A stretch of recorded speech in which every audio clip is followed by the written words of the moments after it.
Hello, hi everyone. I'm so sorry for the delayed start on this one. We had some technical difficulties, so I've hoped that you've stayed with us and you're ready to listen to the webinar.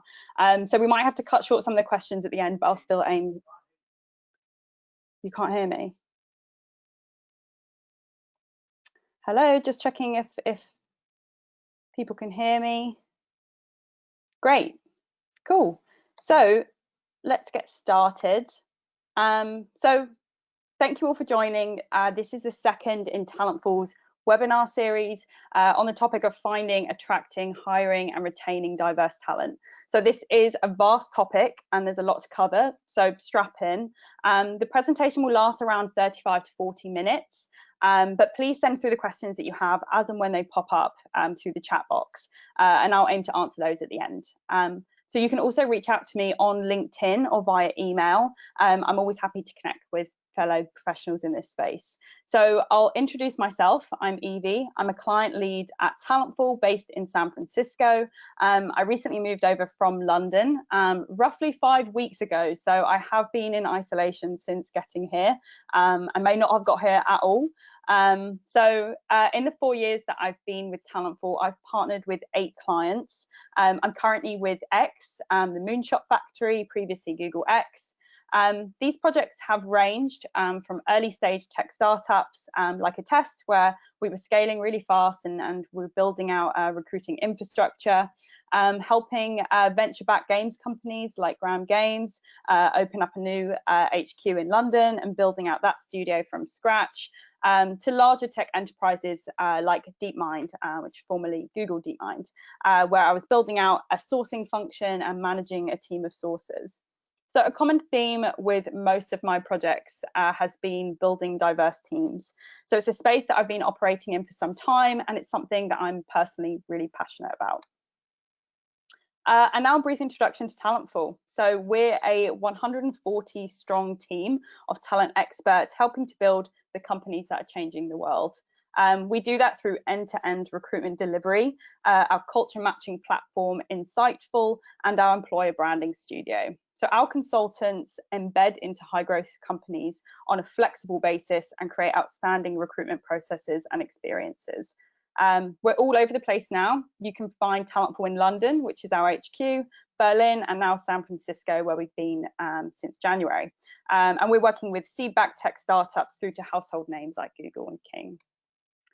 So this is what we're going to be covering. The first part of the webinar is going to contextualize the topic.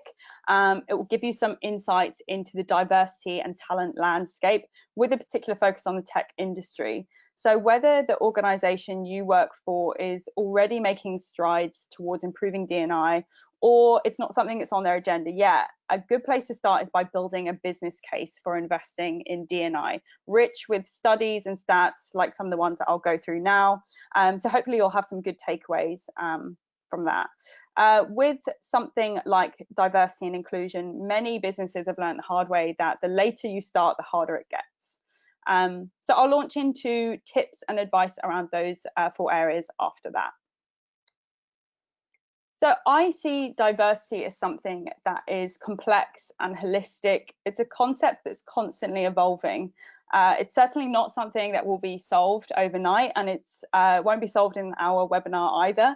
But as recruitment and HR professionals or business leaders, we can make incremental changes to work towards our broader D&I goals. So why is diversity important? It goes without saying that diverse teams bring together different skills, personalities, and perspectives, resulting in fresh ideas and smarter problem solving. A diverse team looks like the real world and is more aligned with an increasingly diverse and global customer base. Not only is increasing diversity in the workplace the right thing to do, but a host of credible research has shown that diversity makes your organization more effective, more successful, and more profitable.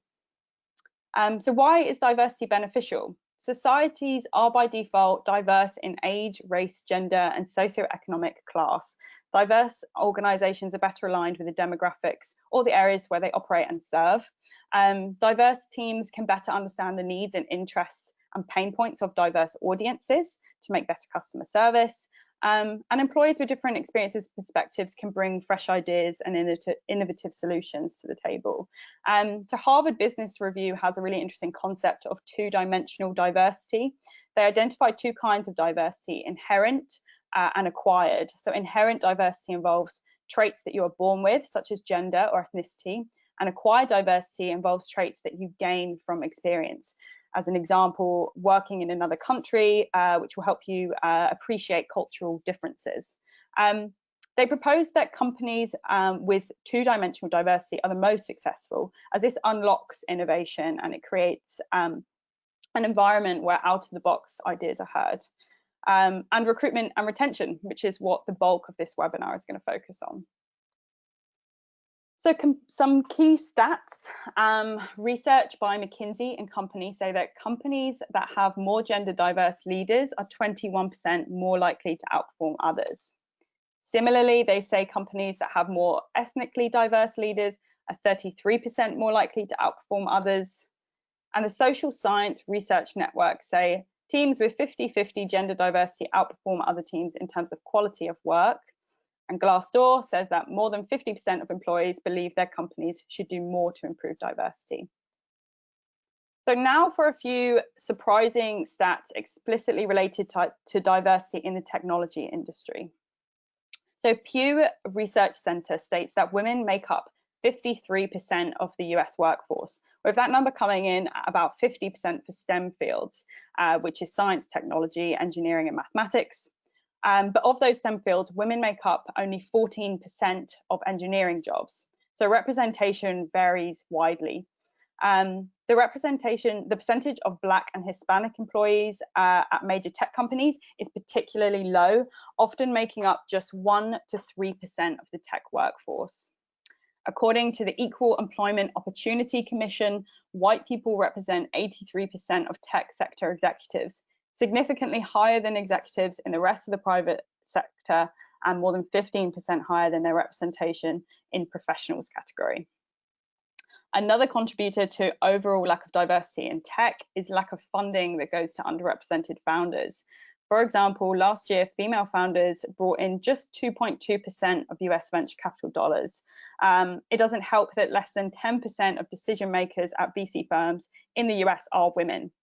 Now, these statistics look and sound bad in isolation, and they are bad, but the tech industry can't be solely to blame for this. There are lots of contributing factors as to why we have a diversity dilemma in tech, going back to the education system, lack of role models for underrepresented minorities, and various barriers to entry. So at a company level, what can be done? Leading companies articulate and cascade their commitment to D&I from the top. That is from the CEO to directors to middle management. They promote ownership, encourage role modeling, and they hold their executives and managers to account. Define your D&I priorities that are based on drivers of the business growth strategy. So align with your business goals. Use targeted thinking to prioritize the D&I initiatives that you invest in. And it's also important to recognize the need to adapt your approach to different parts of the business, to various geographies, and to socio-cultural contexts. So tailoring the strategy to maximize local impact. So what can we do? So a quick online search will give you lots of studies and articles on the benefits of diversity in the workplace. And while talking about diversity is good because it means we're paying attention, it's certainly not enough, which leads me nicely onto the bulk of this webinar. So let's start with finding diverse talent. According to LinkedIn's Global Recruiting Trends report, the biggest challenge companies say they are facing is finding diverse talent. You need to be deliberate and strategic about how and where you source talent. There's no hack or shortcut. It requires a lot of time and investment. Something as recruiters that we do have a level of control over is the top of our funnel. So we should all be accountable for how represented our shortlists are. In the past, I've set metrics for sources to ensure this. For example, 50% of outreach must be to women, or identify X many candidates without university degrees. So you'll need to be thoughtful about these metrics, as while they should be ambitious, they should also be attainable and ensure delivery towards your hiring goals. When it comes to gender diversity, a great tool for this is LinkedIn Insights. You can pull reports on your target talent pool, which will give you the gender ratio, and you can design your targets around that. For example, if the talent pool is 15% women, your pipeline should at least be 15% women, if not more. So here are some of my diversity sourcing tips. I use LinkedIn Recruiter for diversity sourcing mostly, as it has the most search parameters and filters, and you also have profile photos of candidates, so you're able to infer things like gender and race. One way to effectively find diverse talent on LinkedIn is to search for specific colleges that have diverse student bodies. For example, historically Black colleges and universities, which are known as HBCUs. So you can add these into the schools filter, or you can create a long Boolean string with the OR operator. These schools are conveniently listed on Wikipedia. You can do a similar approach to source female candidates by putting in the names of women's colleges and universities into your search too.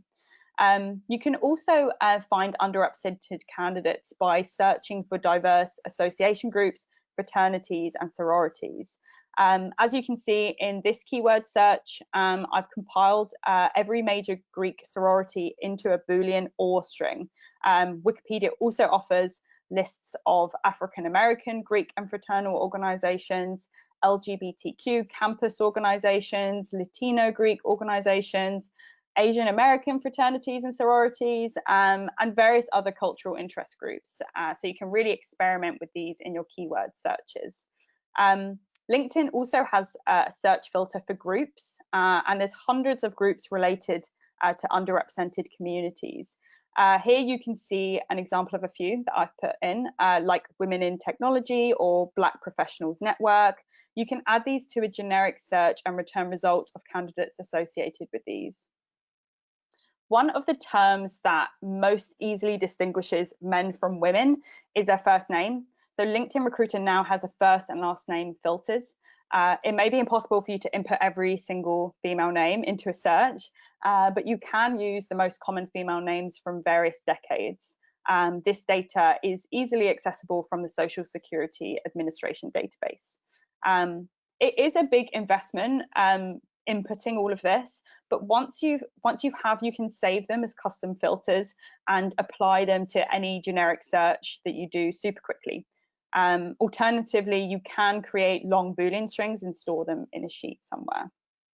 So another quick trick for gender diversity sourcing is keyword searching the pronouns she or her, as candidates who have self-identified in their headline or have had recommendations written about them should come up.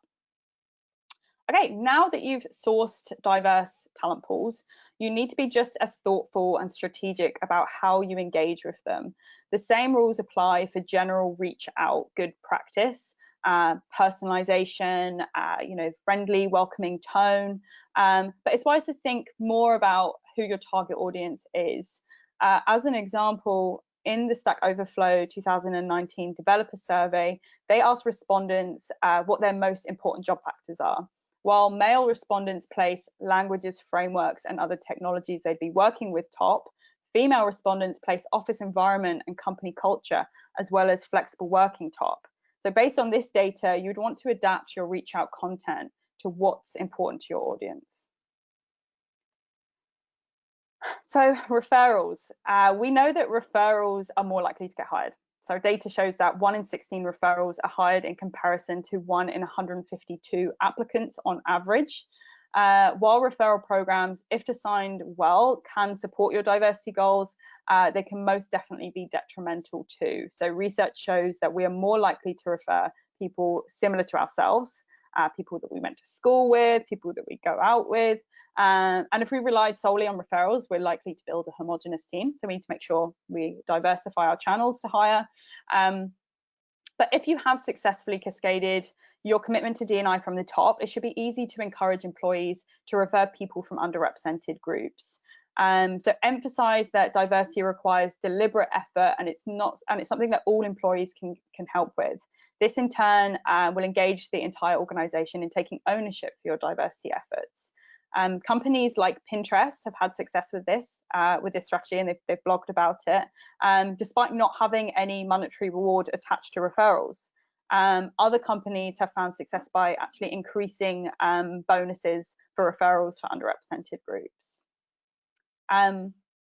Events and partnerships. So a quick search on Eventbrite will pull up countless minority targeted events locally and across the US. It's a good idea to attend relevant events just to simply learn about the experience of these groups, but you can also look at sponsoring these events, giving your office space in the evenings, having speakers from your own organization, or even hosting one yourself. So check out Meetup, which is a really great platform for hosting your own events. There's also plenty of larger events and conferences directly related to recruiting underrepresented candidates. An example is a Grace Hopper Conference, which is the world's largest gathering of women in computing.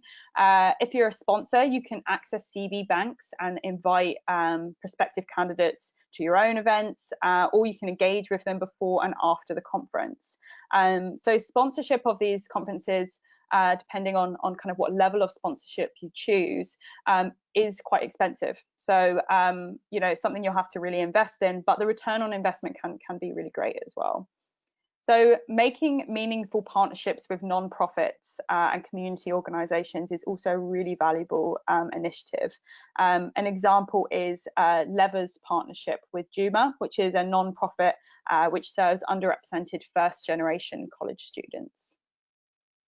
And considering non-traditional career paths. It's easy for hiring managers to get into a habit of considering the same kinds of candidates, what I would call traditional career paths. For engineering, this could look like a computer science degree from an Ivy League school, internships through college, and then straight into a software engineering role. Now, these candidates will be likely to be great, but it's also a good idea to educate your hiring managers on other career trajectories that could still produce brilliant engineers. As we saw in my data earlier, women are pretty well represented in STEM subjects overall at college. Candidates who have studied other related scientific fields like physics or computational biology or chemistry can still be really great coders. It depends on what they did afterwards or their personal interests. So we shouldn't rule them out. Stack Overflow's report states that developers who are data scientists or academic researchers are about 10 times more likely to be men than women, which is obviously not great. But while developers who are system admins and DevOps specialists are 25 to 30 times more likely to be men than women. So women have the highest representation as front-end developers, designers, data scientists, QA, scientists, and educators. So there's no excuse for not having diverse pipelines in these specific roles. Another option to consider is hiring candidates out of coding boot camps. As we know, college in the US is expensive and not everyone is able to afford a degree from a top university. Coding boot camps equip people with practical skills needed to succeed in a variety of roles. They're not free and they are costly, some of them, but they're not as expensive as going to a university. So I've listed some of the top camps on this slide.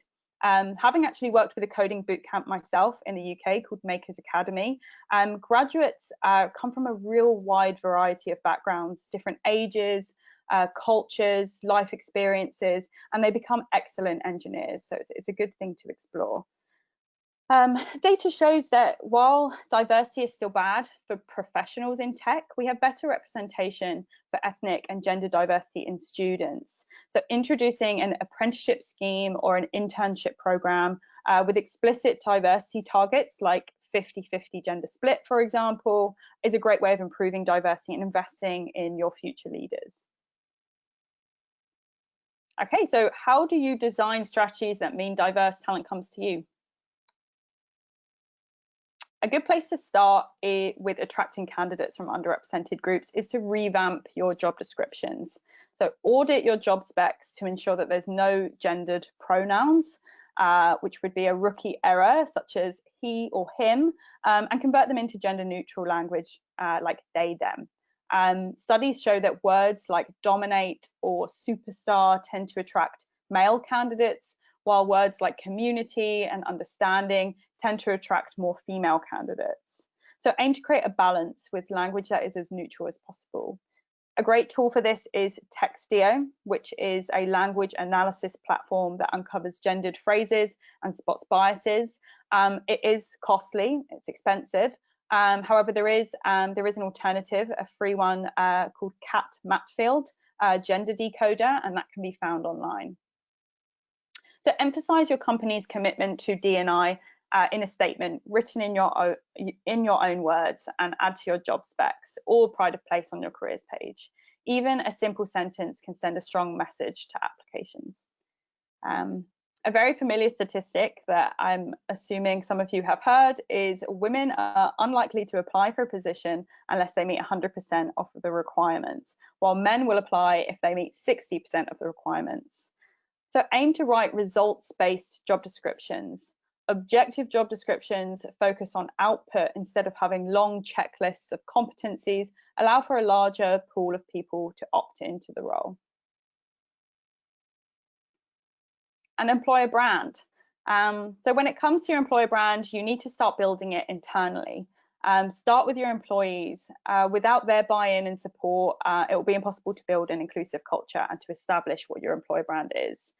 Your recruiting or HR team can promote diversity and inclusion initiatives among employees and identify your champions who will get involved and help spread the word internally. Something to note is that your champions should be able to volunteer to join these efforts and shouldn't be coerced into it. I'll go into more detail around creating communities in the retaining diverse talent section. Hold company-wide events that discuss why you're prioritizing diversity and inclusion, what you're currently doing, and share the progress that you've made as a company. The next step will be to promote your employer brand externally, so starting with your careers page. We've probably all seen boring, dry careers pages not providing any value or insight beyond just job postings. So your careers page is a great tool, and it's a window into your company and values. Avoid using stock images, opting for real photos of your team, and emphasizing its diversity if you can. Include employee testimonials that tell candidates why your company is a great place to work and how valued your employees feel, in their own words, of course. This gives your company faces, a tone of voice, and that will hopefully resonate with candidates. So your careers page should, of course, include your benefits and perks. And we all know how competitive it is in the Bay Area, but make sure that they are appealing to diverse groups of candidates as well. For example, free beer and a quarterly trip to Tahoe will appeal to a different group than, say, flexible working, a generous family leave policy, and a matched 401k plan. And blogging and social. So your employer blog is where your company stories should live. So they should openly discuss what you're doing to build diverse and inclusive workplace, and how your company is engaging and partnering with different communities. Use these stories to show how people of different backgrounds can grow and make an impact on their communities by joining your company. Great, so hiring diverse talent. When we consider our processes, practices, and behaviours throughout the hiring process and how these can impact diversity and inclusion, we often think of bias or unconscious bias. As recruitment or HR professionals, it's our role to try to eliminate as much bias as possible from the hiring process while ensuring that it's still robust and effective. So I'm going to focus on evaluating and interviewing in this section. The topic of hiring diverse talent is multifaceted, and there's lots of things that can be done. A method that has been used for some time is to anonymously evaluate candidates and CVs. An example that I like is the Boston Symphony Orchestra, who greatly increased the number of women they hired when they started having musicians audition from behind a screen, which is surprising. Many companies have considered similar methods, as studies show that people tend to change how they evaluate CVs based solely on the name, both in terms of gender and in terms of how white it sounds. There are lots of tools that can help with this, and it's worth investigating which ones work best for your interview process. Unbiased.io is a Google Chrome extension that removes faces and names from LinkedIn profiles to reduce the effects of unconscious bias. Interviewing.io is another one.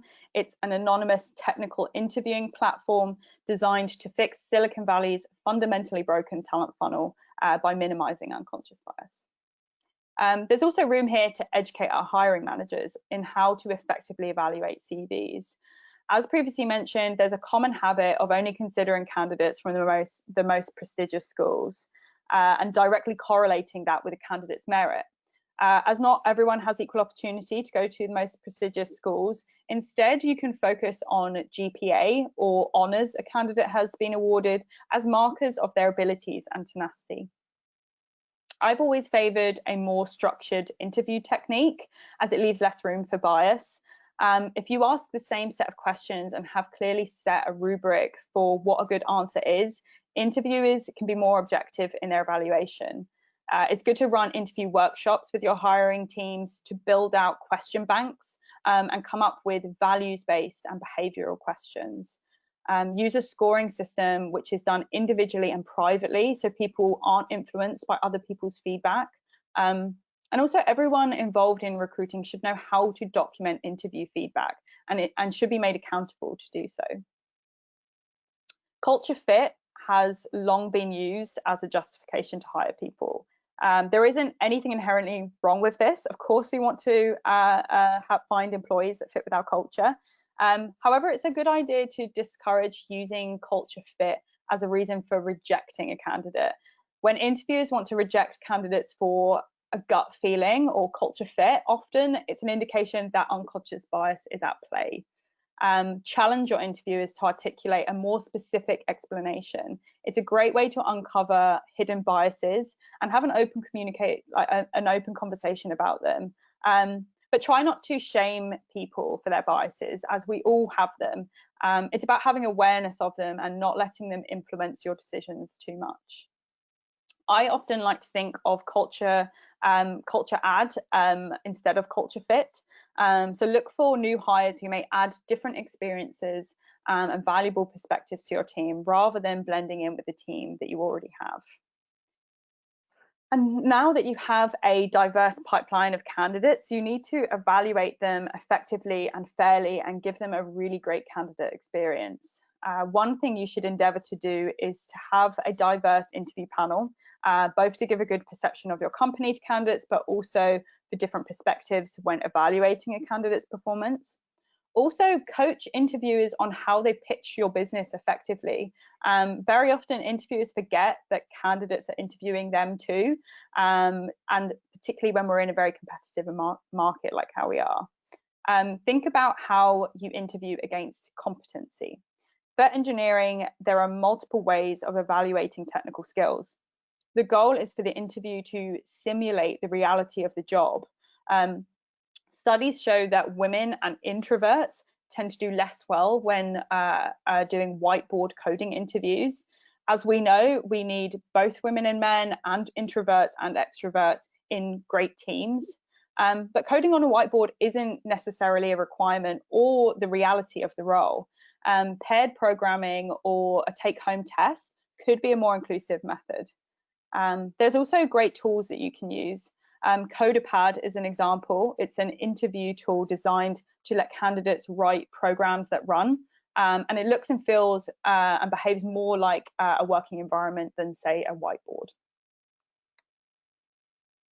So without true inclusion, any diversity progress made will not last.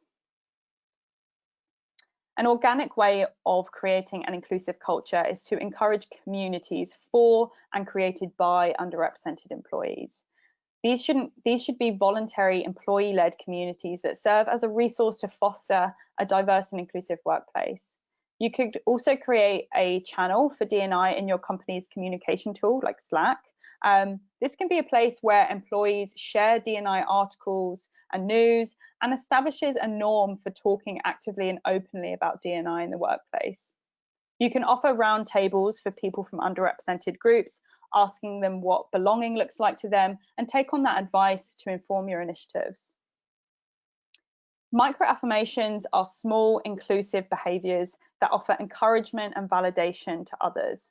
For example, offering company swag in women's sizes, not just men's sizes, celebrating holidays and events for underrepresented minorities, like Black History Month or Pride, host company socials during work hours so everyone can attend.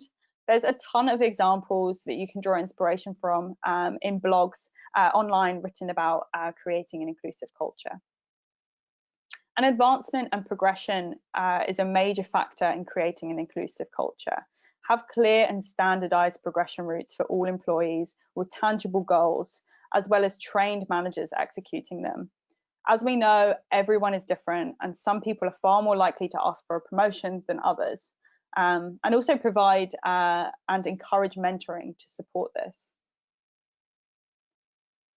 So what are leading companies doing that we can take inspiration from?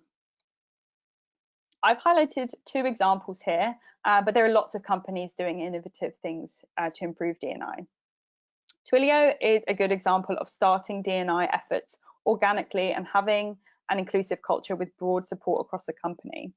It began with 2 female engineers kickstarting the conversations on diversity in 2014, when big tech companies released some disappointing stats on diversity and inclusion. And over time, D&I grew into a company-wide commitment and a core value as more people, including the CEO, became actively involved. A few examples of what they actually did include having new employees introduced to this value as part of onboarding in a mandatory D&I 101 session, running internal workshops like a male allies workshop and an unconscious bias workshop, mentorship programs, sponsoring events. They sponsored Maven, which is a queer youth tech bootcamp based in Oakland, and hackathons for low-income girls and boys of colour.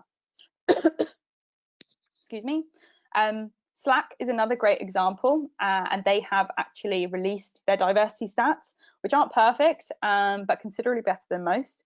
So 45% of their overall workforce identify as women, 34% of those in tech roles, 50% of their managers, and 30% of their leadership are women. In the US, 14% of their workforce are from underrepresented minorities, and 8% identify as LGBTQ. Plus, all of this data is self-identified. Sorry. So how did Slack achieve this? They say that the whole company is dedicated to being diverse. They recognize it's down to everyone, not just head of diversity or recruitment. They have 5 employee resource groups: Earth Tones for people of color, Abilities for those working on accessibility, Out for LGBTQ employees, and Women. All groups do work internally and externally, and each have a recruiting captain to help them with events, referrals, and other recruitment specific support. Their recruiters proactively source candidates from diverse backgrounds, and they use Textio and also other organizations like Code 2040, which is a program which trains Black and Latin programmers.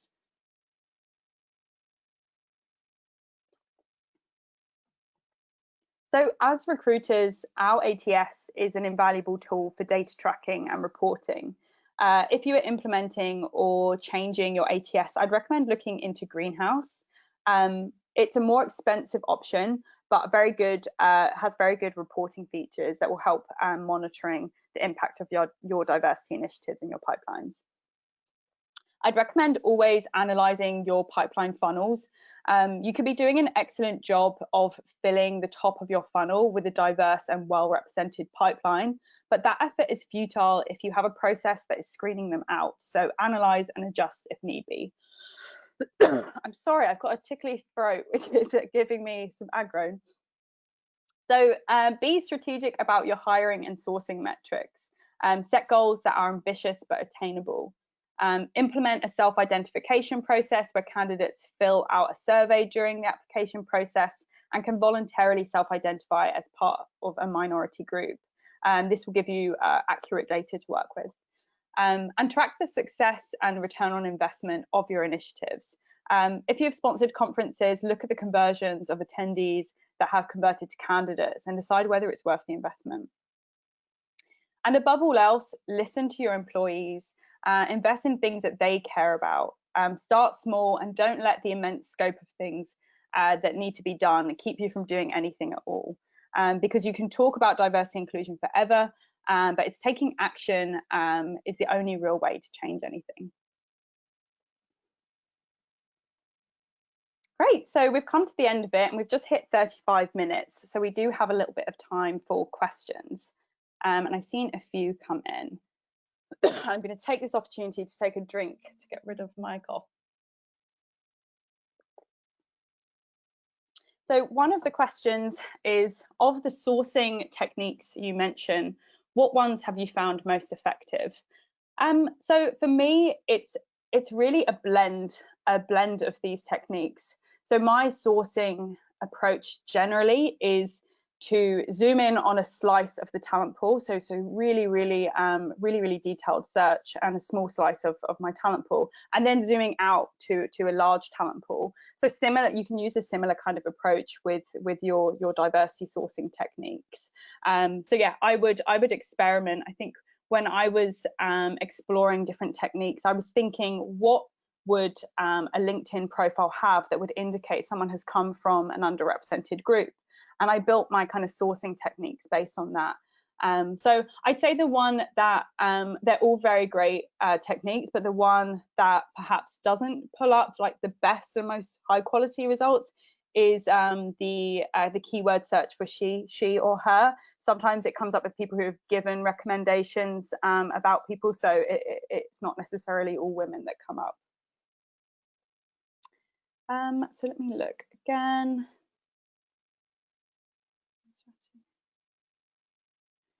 Use to channel. Yeah, so here is a question. It says, Evie, this is great, thank you. You touched on it a little, but would you mind telling us a few practical questions or strategies that we can use to challenge and navigate unconscious bias with hiring managers that we are working with? So yeah, unconscious bias is all about awareness, so awareness of our biases. I mentioned that we should never shame people for having biases, and a good place to start is to take an unconscious bias test. It's free, it's accessible online, it's quite fun to do as well. So this is a good way of identifying your own biases. So I would recommend doing that yourself and then inviting your hiring managers to do it too, and having an open communication about it. So that's definitely a good place to start. And then asking the question why. So our hiring managers might make an assessment about a candidate, but always ask why. So why do you think that candidate wasn't strong on these areas, and really dig into what their feedback really means. Let's have a look. So here's a good question. How do you combat hiring managers claiming they just want to hire the best person for the job? So this is something that you will come up against. And it's a fair question, and the answer is we are trying to find the best person for the job. We're giving equal opportunity to everyone. So I think having a pipeline that is with people from different backgrounds, different experiences, means that you get to really understand what you're looking for from a job opening and from a role. So yeah, I think it's not. I would combat hiring managers even saying, I only want to hire a woman for this job, because then you're going from one homogenous pipeline to another homogenous pipeline, even if it is a gender minority. It's a case of having a well represented pipeline that looks like the real world.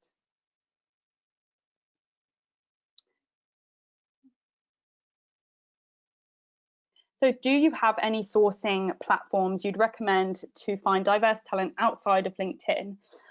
Yes, so you can, any sourcing platform that you can keyword search on. As I mentioned, I either use the filters, or I build a Boolean string. So you can X-ray search with a long Boolean string. that's a good idea. You can do keyword searching on GitHub for technical talent. Amazing Hiring is a really great tool, and you have images on Amazing Hiring as well. Maybe a slightly creative approach is, I mentioned Meetup, which is a platform for hosting events, and you can find sort of minority targeted events on Meetup, and you actually have access to the attendees list.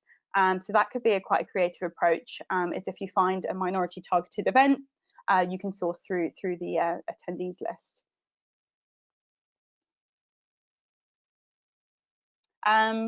Another live question. This is Fab, thanks. Welcome. Have you used the Rooney Rule or quotas? And if so, has it worked? I haven't personally used the Rooney Rule. I think most of my screen's gone black. I've worked for a lot of startups, so you know, it's been very much a sourcing approach to building pipelines. But I think the Rooney Rule is definitely a good approach for maybe more enterprise businesses. And quotas, goals, targets, they're definitely a good idea, but as I mentioned, they need to be really thoughtfully put together. You can't just kind of put a finger in the air and say, okay, we're going to aim for 50%. You know, they have to be attainable, and you have to have strategies towards them before you just throw out a quota there. But it has worked in the past. You know, there's lots of examples of big companies that it has worked with. I think we've got time for a few more questions. Yeah, this is a good question. Oh, got a few coming in. Okay, so when going through the hiring process, how do you balance the importance of being as diverse as possible versus the need to hire most qualified candidate in this growing PC culture? So yeah, this is a finding the balance of like pace as well as, you know, strategy, you know, making sure that you're having a diverse pipeline, because as I said, it takes time and effort. So I think if you put in the time and effort on the front end, you know, if you work hard with your kind of sourcing approaches, if you're talent pooling, you know, staying in touch with really high quality candidates constantly, then you'll be able to, you know, hire candidates fast and hire the best person for the role. It's a case of always being strategic in your approach and looking ahead to future roles. So as I mentioned with sourcing, I've been able to not make it automatic, but to make it a lot quicker, where I'll do my regular search, just any search, and then I will add on these custom filters that help me with diversity searching, and I don't have to start from scratch every time. It's just an automatic thing that I apply. So always use data, use your ATS. That will help you, so you're not manually looking at the balance of diversity in your pipelines. So yeah, be strategic, use data and custom filters for your searching parameters. And another really good question here, and a tough question: how do you source for underrepresented groups when you can't see what makes them a minority group? So I'm assuming this is referring to perhaps the LGBTQ community or people with disabilities and those minority groups, because you can't see those in say a LinkedIn profile photo. So with this, it's a case of really focusing on your partnerships and the kind of community organizations that you look at. So I'd really focus perhaps with those minority groups in terms of the partnerships you make. And also, if you're doing a good job with your employer brand and you're making your business an inclusive place to work, then by proxy, you know, those people will come to you. So, you know, that is also something that building an inclusive culture will work for. And that's all the questions, and we've just hit time. So thank you for everyone who has stuck with me, and I'm sorry again that we had a bit of a late start there, because we might have been able to have time for more questions. But just to think of support and beyond, We'd love to have your support beyond today. You can find Talentful, us at talentful.com. If you'd like to find out more about our services, you can register for more webinars like this one. We'll be running them every few weeks. We actually have one this time next Thursday on strategic sourcing for high-tier talent. And if you'd like to chat more about this with me, you can reach out to me on email or on LinkedIn. I'm always happy to chat. So thank you, everyone.